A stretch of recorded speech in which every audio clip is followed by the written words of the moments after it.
So, hello everyone. Very excited for our conversation today. I'm Scott Kaiser. I'm a physician specializing in geriatric medicine. That's the care of older people, not some kind of beautician or something, a geriatrician. And I'm the Chief Innovation Officer for the Motion Picture Television Fund, which is a charity that supports people who work or worked in the entertainment industry. And through this work, I get to see a lot of cool stuff. I definitely, when somebody, 100-year-old woman sort of bounces out of my office, people come to me and say, well, what's the secret? What's the secret to living well and aging well? And I definitely see plenty of that. I'll tell you, I also see that there is so much potential gifts that come with a long life: joy, comfort, peace, experience, wisdom. And that's contrary to the popular narratives that we often see around aging, associated with decline and decrepitude and the like. So I'm excited to hear from our panelists today and about how they're changing the face of aging in interesting ways and their perspective on what it is to live a long, full life. So with that, I'll hand it over to Sandy. Hi, good morning, good afternoon, everyone. Well, I guess the question is, how do we change the face of aging? And I asked some people I know, like my daughter. She said, "Oh, you dress well." That was, I was like, "Thank you. That's the best you could come up with." But the funny thing is that I actually buy clothes that are for people 30 years younger than me, and I've just stopped shopping in like the teen area recently. And it's hard to accept, that you're supposed to look or dress a certain way. And I don't think that you are supposed to look or dress a certain way. Most women over a certain age don't even have longer hair. If you look at all the women over 60, you don't see women that have longer hair anymore. But I guess for aging, I think what I was hoping to do with Twitter was make it seem accessible and approachable, and that someone over whatever age could manage, social media a little bit. And, it took me a while to figure out Twitter, but, now I'm pretty good at it. And I hope to make it easy. I do find Instagram really confusing. I actually have like 350 followers, but I've never posted one thing because I don't, it's something that I don't really understand. What was I going to say? Well, Sam, tell us a little bit just more about who you are and this panel. Here we are at South by Southwest, virtual. And I don't even want to think what the average age is of a South by Southwest attendee, but here we are, we're talking about older influencers, and the kind of, let's call it the new wave. And so tell us a little bit about how you're leveraging social media to do whatever you're trying to do. I'm trying to make it more fun, more honest, and I intentionally do not politics or things that are controversial, because I actually don't want to alienate anyone. I let my son do that, but it's just to make it more fun, and that people can say what they want, you can feel how you want, and say silly things or just say what you're doing today, and that people can react. I ask for people's opinions on things. I don't know if that answers your question or not. So you're not into getting into Twitter wars and flaming obnoxious politicians with terrible policy views and whatnot? Correct. That's what I said. I let my son do that. And sometimes I read the reactions that he gets and I get really angry, and I want to go and, say, leave my son alone, stop being such a jerk. But I don't. And I've stayed away from it intentionally, just to make sure that it's fun. I don't know if that's wise, but that's what I'm doing. Yeah, I love it. I love it. And so let's move to Han. So Han, where are you zooming in from today? And tell us about yourself and how you're changing the face of aging. I was born 83 years ago in Amsterdam, in the Netherlands, and I have only a single problem, and that is pretend I fall down the stairs. How long will it take before somebody finds me? And I've experienced that with my sister-in-law, and that's terrible. That won't not happen to me, I thought. My son, Matthew, often calls me with an excuse. He is worried about his old father. So we both had a problem. And what do you do if you have a problem? You sit down the table and discuss it. And I ask him, what do you want? Matthew, we want an app with a traffic light. And when the traffic light is green, it is okay with me. And my requirements was very simple. I do not want anything at all, like many old men. I don't want to have a button around my neck, nothing about my wrist, no cameras, no sensors, nothing at all. Only I need 100% privacy. So we sat down together and we invented a system, and we made that system, and we have tested that in 100 locations for 3 months in the Netherlands. I hear your question, how does that work? I use electricity like anybody else. I have made a self-learning system that learns the pattern of the electricity usage of every device in my house.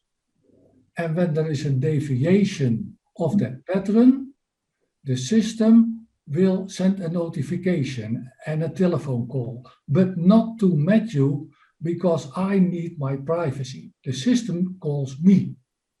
And if I don't pick up the phone, then the traffic light in the app is changing from green into orange, and my Matthew is notified. This free app, Are You Okay Today, has changed my life. I feel free in my own home again. Oh, that's beautiful. I can't tell you, having been around, I think I was at South by Southwest maybe 5 years ago on an aging technology panel. I can't tell you how many people come up with these solutions that are going to like send an alert to your whole family every time you open the freezer and take out the ice cream, you know, measure your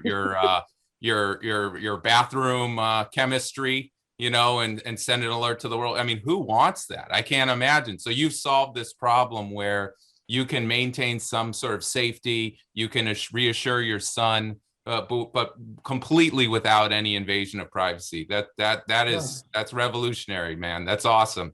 And so, Mary, I guess we could have had you start with an invocation, but I guess about over 19 million people have watched you sermonize on YouTube. So I guess people can turn to YouTube for that, but tell us a little bit about how you're leveraging social media and changing the face of aging. Well, I really don't leverage social media.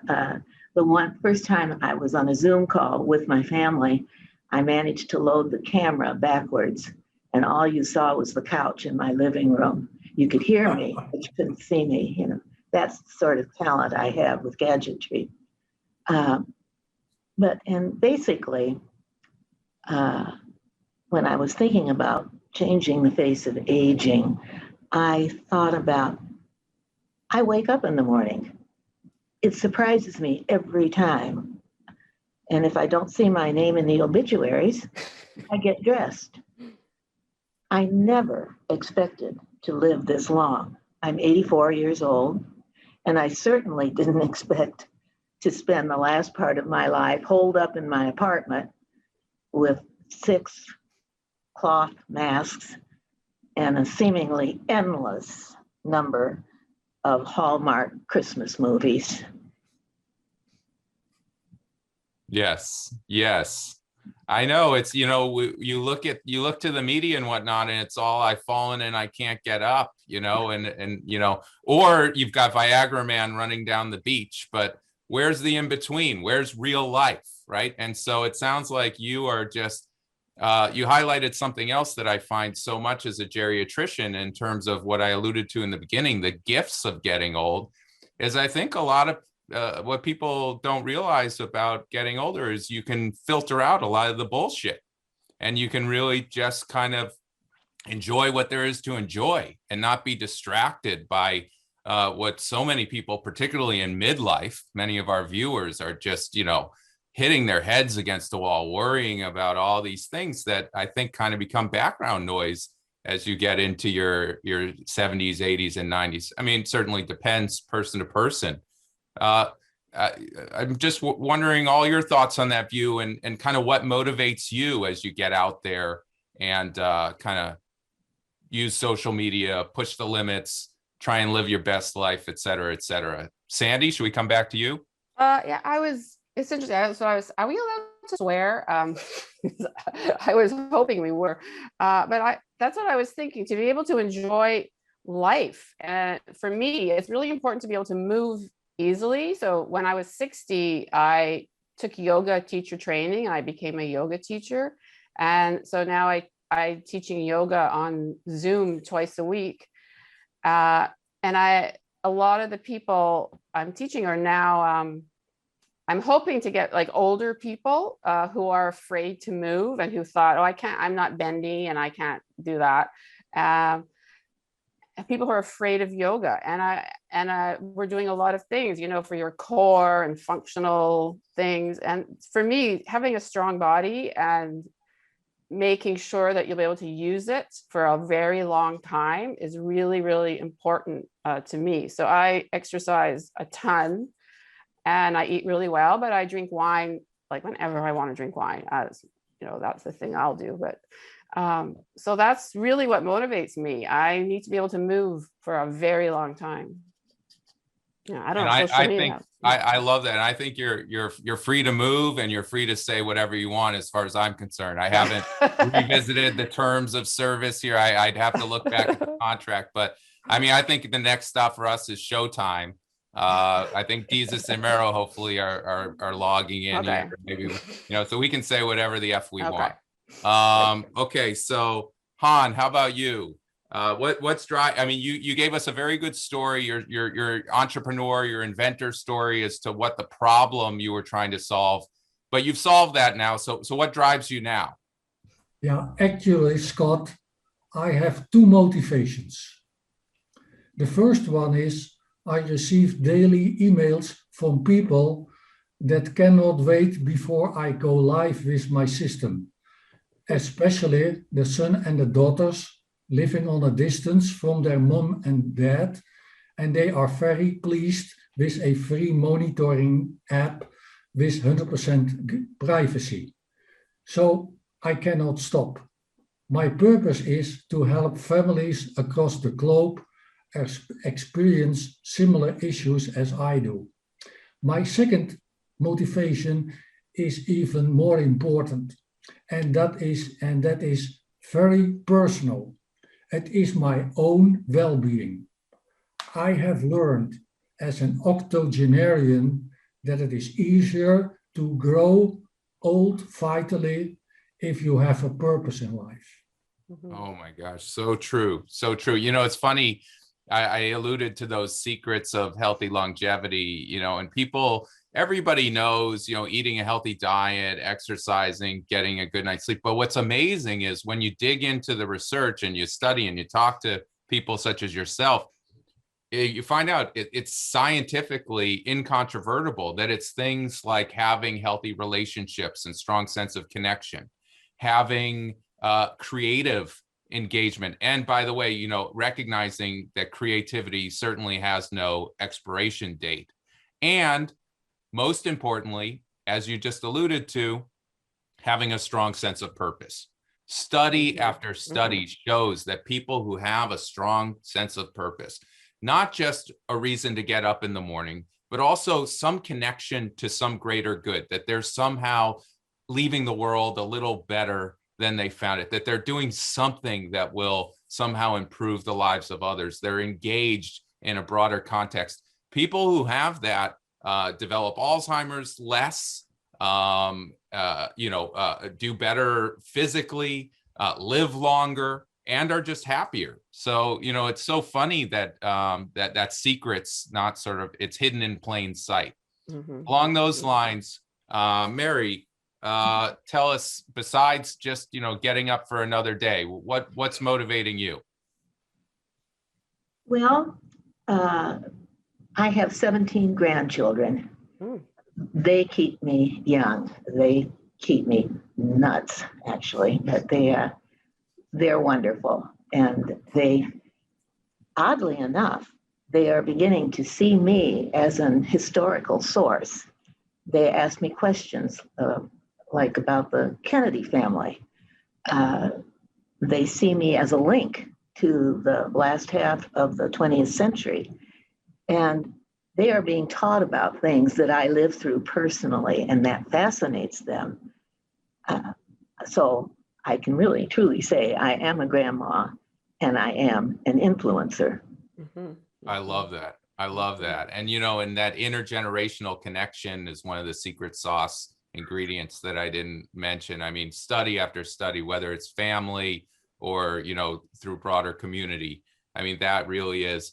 And the attitude, what everybody's talked about here is your attitude about old age throughout your life actually can become sort of a self-fulfilling prophecy. And people who have negative attitudes about aging tend not to age as well. Along those lines, to get a little bit more serious for a second than for me, ageism. Has that been a barrier? Do you have any context reflections? I mean, it seems like we're confronting gender bias, racism, all sorts of biases and discrimination in this world. And ageism seems to be one that is almost remains socially acceptable in terms of what people say, how they act, what they do. Is this something you've come across, or any thoughts on ageism from any of you? Jump right in. Yeah, I older haven't age, experienced it. older age has, in my case, an important impact on what I am doing. My unique selling point is my age in combination with my innovative project. It is easy to attract publicity and fill my database with emails. And the second thing about age is I am selling my own problem to people of my own age. They trust me. And the third thing is I avoid many pitfalls due to my experience of older age. Older age is one of my most interesting periods of my life. I love it. So, I mean, I guess maybe the editors can strike my question about ageism. This is a very pro-aging panel. Yeah. I guess most of us, it's funny if you go into a room of people and you say, who wants to get old? I mean, I'm surprised who's not raising their hand. It certainly beats the alternative, right? So, what are some other kind of barriers that you think as you've made your way into the brave new worlds that you're all venturing into? Well, I'll say something. It's like two-sided coin. As you can say like whatever the hell you want, but people don't take you seriously. So I think that kind of, maybe for women, made it happen for me. Like during and after menopause, I think women somehow come into their own a bit more, and they just start feeling like, now I can say and do anything. Well, I think that happened to me. Or maybe it was just getting a bit older and not caring, and definitely caring less about what other people think. That did definitely happen.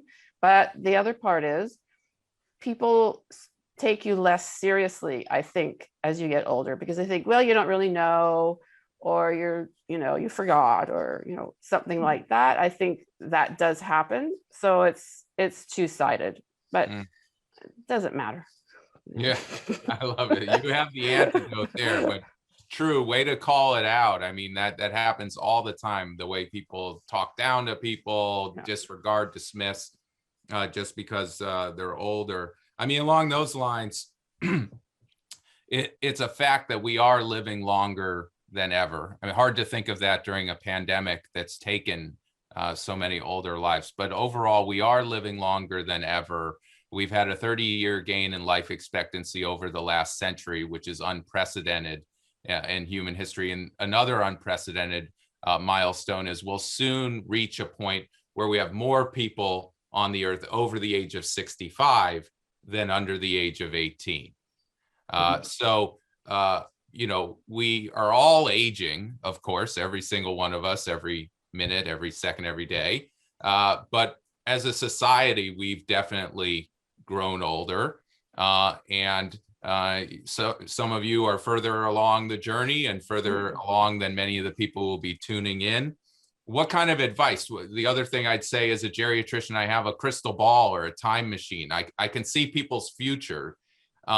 So, you know, here you are in the future, talk to your younger selves, talk to our younger audience, give us some perspective on things that some wisdom you'd like to impart and things that maybe you wish you had known in your 20s or 30s. First thing I would say is take off those heels. Your feet will not survive those heels. So do that. And of course now I tell my kids and my grandchildren that one day Lady Gaga will look just like me. Exactly. Well, I really think that people need to be in the present, and I have, you know, my daughter and her husband are in their early 40s, and I have 2 grandchildren, which is really wonderful. But I always think, stop, just enjoy that moment, enjoy the time. Stop thinking about maybe next week or the work or whatever it is you're thinking about. Really be in the present and savor the time you have now. You know, this youth is wasted on the young. It is, because I think they're not thinking about appreciating, you know, the moment they're in, and you just see how fast time has gone by. So that's what I would say. Don't give away your time. You know, be in the moment as much as you can. Wow, thank you, Sandy. As somebody in my 40s, was very focused on my career with small children. I mean, gosh, I hear that from my patients and people I respect every day, but it's so hard to internalize that and remember that and live that.